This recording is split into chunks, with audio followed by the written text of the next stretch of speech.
Do you know what Shanghai and Madras mean, besides being names of places? Do you know in which countries you'll find the places after which the Limerick and the Hamburger are named? Do you know the place names from which we get the words Laconic and Bedlam? All this and more coming up.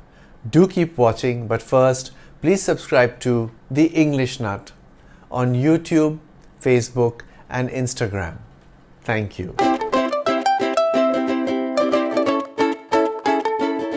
The word Madras refers to a type of hand-woven cotton cloth with colorful stripes or checks that originated in and around Madras. Madras is the older name of the city of Chennai in Tamil Nadu. In 1958, Brooks Brothers, an American clothing brand, brought 10,000 yards of Madras cotton. They were not aware that the color of the fabric bleeds unless washed gently in cold water. Customers discovered after washing their clothes that they had become discolored and started complaining. To counter their dissatisfaction, advertising legend David Ogilvy came up with the line, "Guaranteed to bleed." This helped turn what was considered a defect of the fabric into a selling point, and Madras became a popular fabric in the West in the 1960s. A limerick is a witty 5-line poem with the rhyme scheme AABBA. What this means is the first, second and fifth lines rhyme with each other,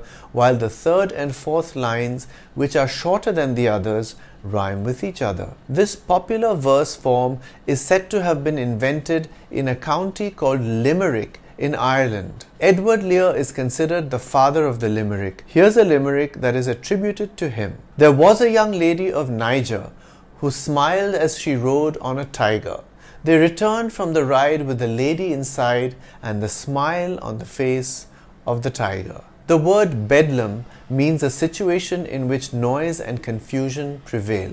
The word comes from the name of a hospital in London that used to treat the mentally ill in the 1400s. Its name was St. Mary of Bethlehem. Over time, Bethlehem started being pronounced as Bedlam. A synonym of Bedlam would be chaos. There was bedlam on the streets as hundreds of people came out to protest the new law. To Shanghai someone means to force them to do something or go somewhere. The word originates in the name of the Chinese city of Shanghai. The word Shanghai was originally used to mean kidnapping someone to make them work on a ship. It was a common way of obtaining crew for ships on the west coast of America that were bound for Shanghai or other destinations.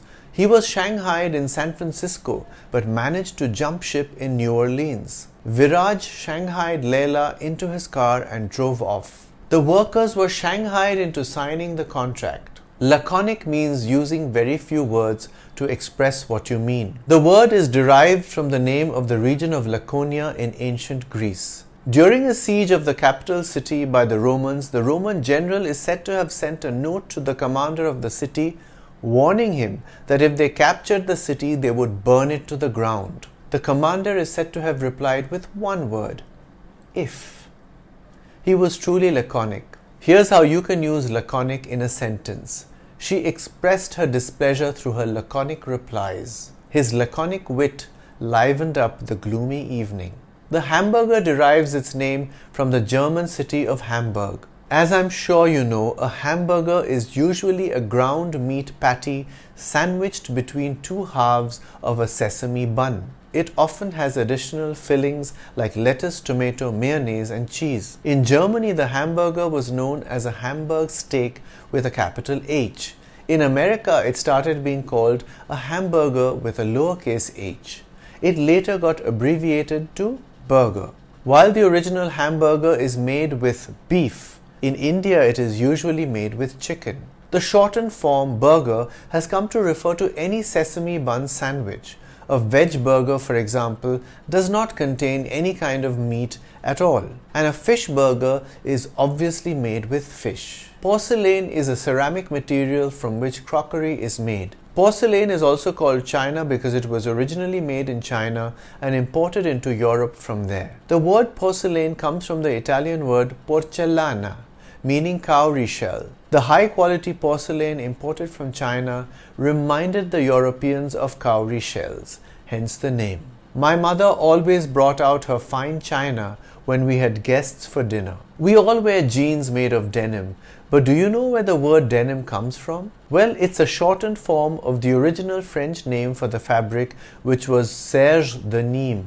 In English, this means serge from Nîmes. Nîmes is a place in France where the sturdy fabric called serge was manufactured. It is this serge that was used to make jeans. Serge de Nîmes became serge denim in English and eventually got shortened to simply denim. Ironically, the fabric is no longer produced anywhere in France. That was my list of 8 words that originated in names of places, words that are called toponyms. Do you know any other toponyms? Do write them in the comments section. I'm the English Nut. Bye for now.